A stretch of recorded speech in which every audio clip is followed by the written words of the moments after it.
We create conversations. It's what we do on arrow.net, ARROE.net. All right, let's pod crash. Episode number 144 is with Megan Devine from the podcast Hereafter. I am fabulous. Thank you. The creation of your new podcast Hereafter is coming at the right time. And I think that more people are getting back in their cars. They're at their offices again and stuff like that. And they need someone to be there with them that can relate with them. And you really do open up that platform. I do. You know, I think what we really need is permission to talk about this stuff. Mm-hmm. The things that I talk about, they aren't new.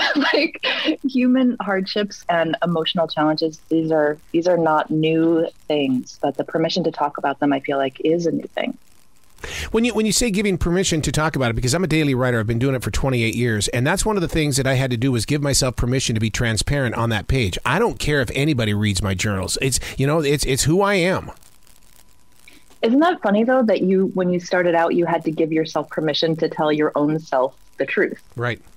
That's because fascinating. I do a defrag journal, and in that defrag journal, it's my subconscious talking to my conscious mind, and I sit there and break things down because I've got to have answers to situations so I can locate solutions.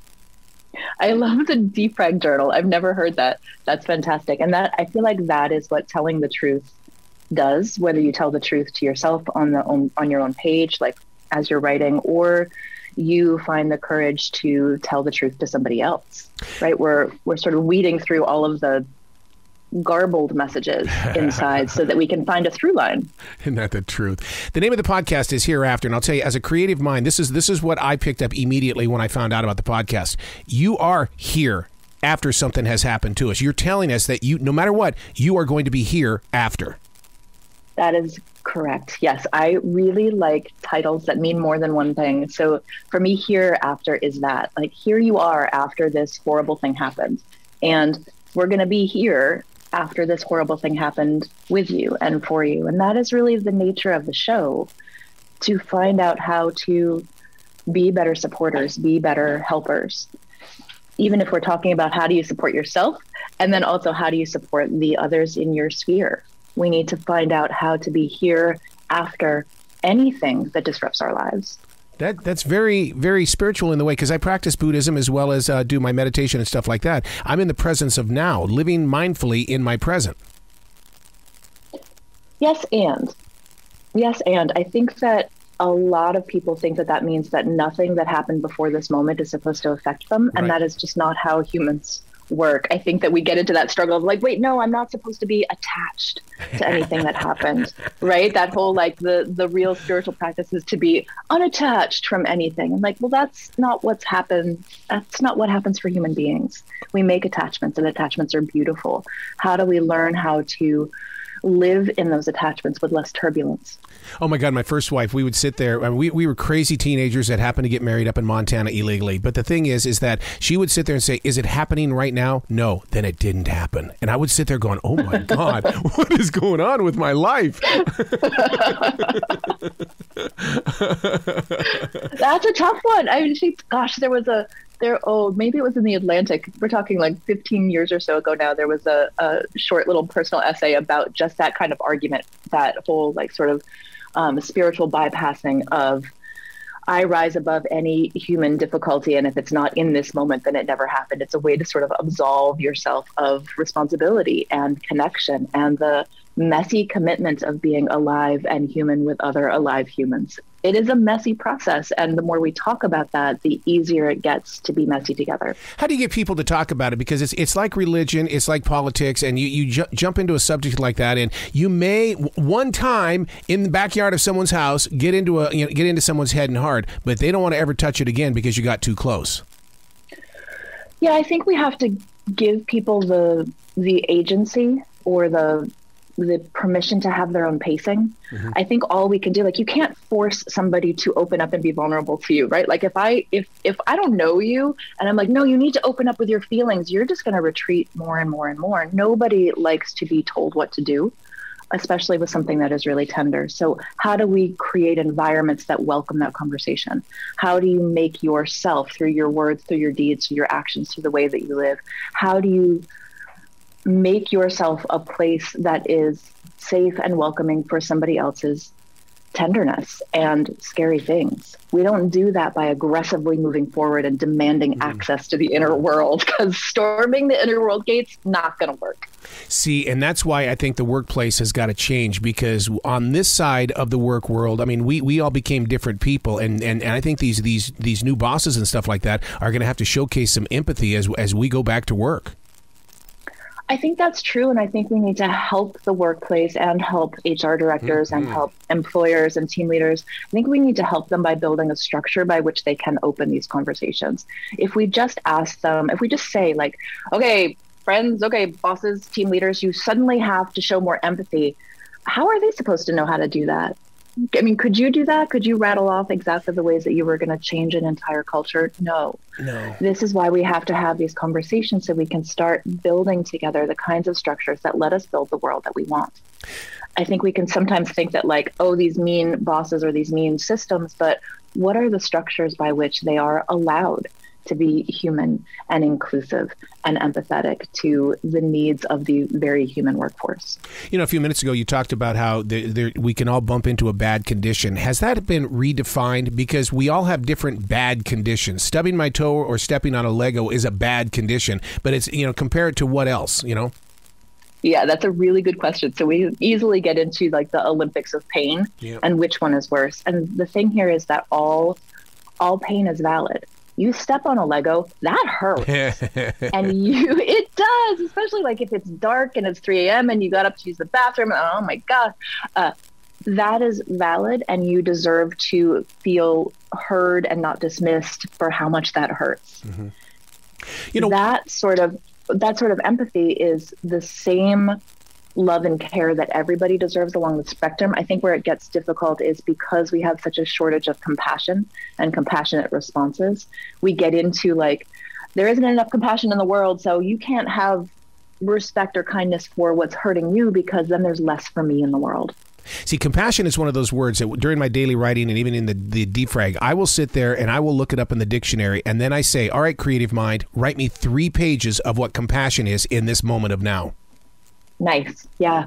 I love that. And compassion is an active presence, right? Yes. It is not, sure, it can get defined in the dictionary, but gosh, I should know this, but it's been a while since I looked it up, but it's like to suffer with, right? To have passion with, to suffer with. And that is an active practice. I love that you can write 3 pages on what that means to you in this moment. Oh, I blame that. What does it mean what does it mean in this situation? Yeah, go ahead. Sorry. I was going to say, I get so excited about this topic. Oh, me too. I mean, you're so up my alley. I blame all this on Julia Cameron in The Artist Way, because I mean, she's the one right? that opened things up. We can lay it all at her feet. Oh, absolutely. I think that's a great idea. Oh my God. I mean, it's crazy, because I mean, people I think are using words that they don't know how to properly use, and I just wish sometimes they would grab their phone and say, all right, I need the definition of empathy, because I think that we're doing it wrong.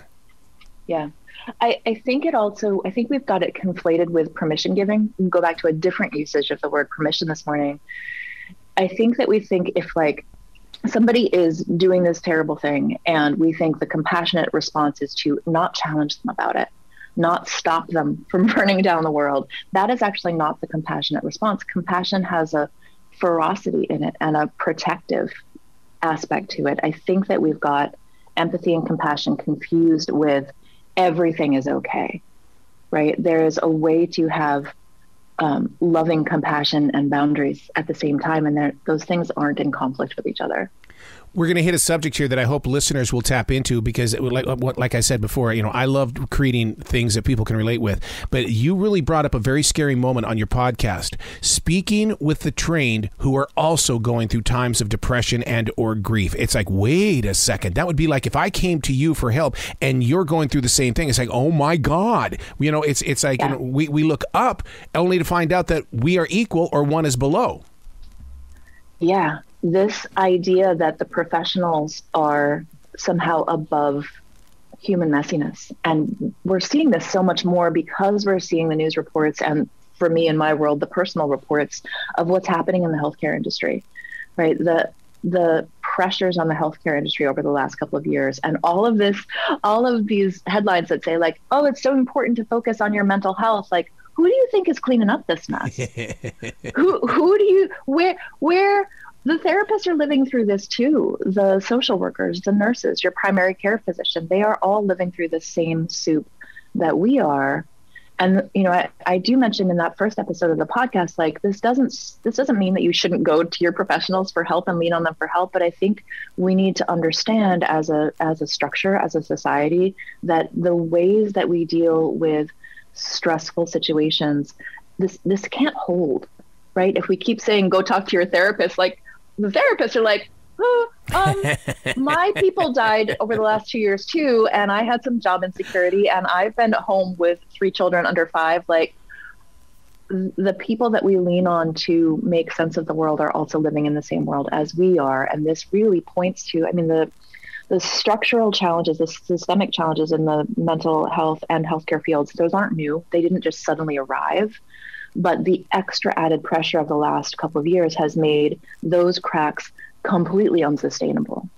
We're living in. So there's an interesting upheaval happening. Yeah, we're living in a crisis mode that people are trying to shove underneath the carpet, and that is that school systems are paying their school teachers bonuses if you can just stay half the year, and I'll give you another bonus if you can stay the entire year. The teachers are leaders; they are givers. They believe in structure. What is going to happen to the generations when the real teachers are not there anymore?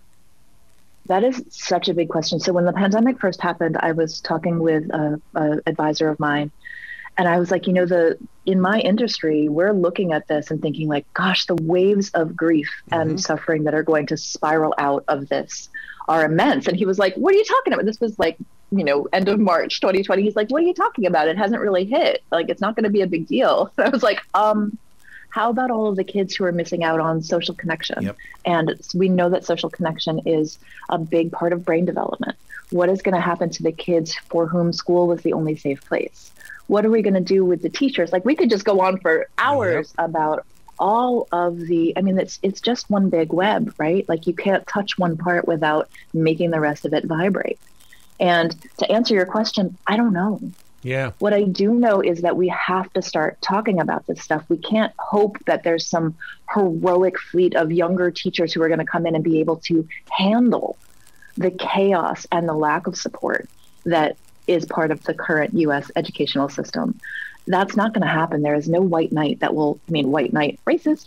There is no hero that's going to arrive that will be able to thrive in these kinds of systems. We have to start talking about what else do we want to build together? What kind of community, what kind of structure, what kind of conversations do we need to have in order to move forward from this place? And this is part of why this podcast exists, to really talk about these realities. You know, the teachers are helpers too. I think we got to understand that teachers are healthcare workers. Oh my God, that's so true. That's so true.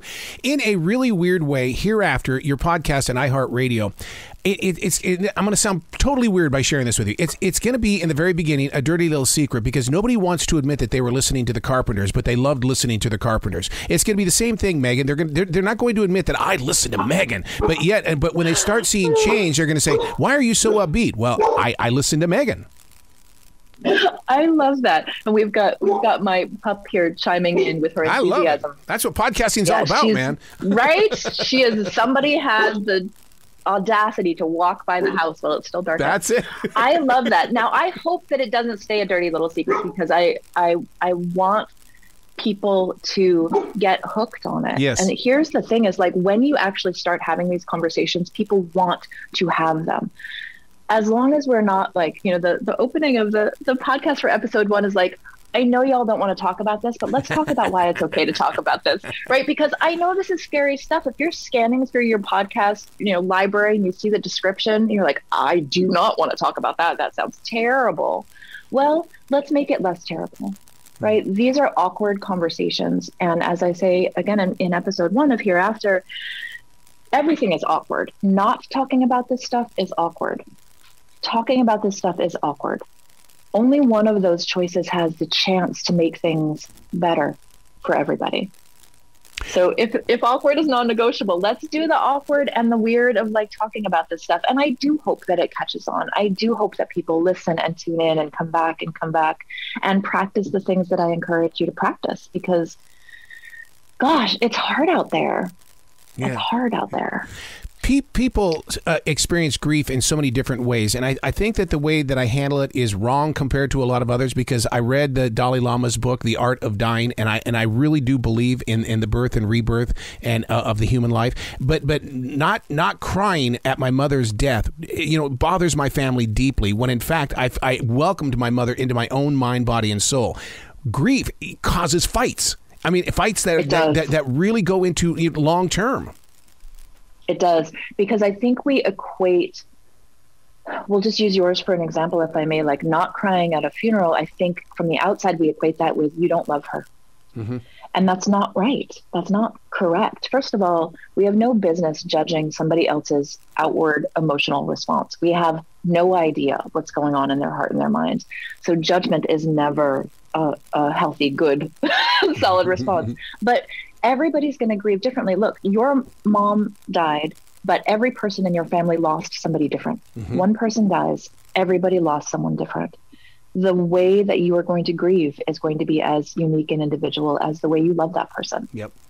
Yeah. The trick here is not to assess how much something is affecting somebody by their outward display or how they talk about it. I mean, they don't know. You could have gone home and cried. They don't know. Right.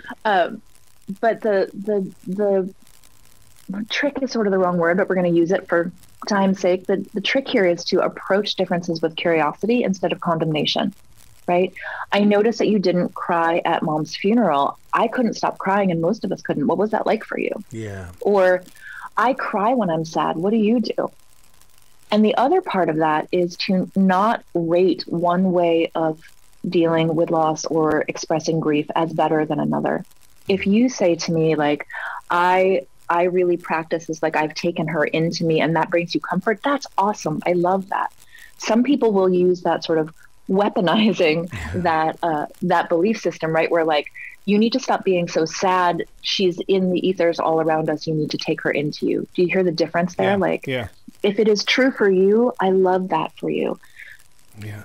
Other people can express the way that they can express. So this is sort of the emotional free-for-all, right? Like whatever you need to do in your own mind and heart that feels true for you, awesome. That is the thing to do. And let's offer the other beings in our space the sovereignty and the respect that the way that they express grief is correct for them at this time.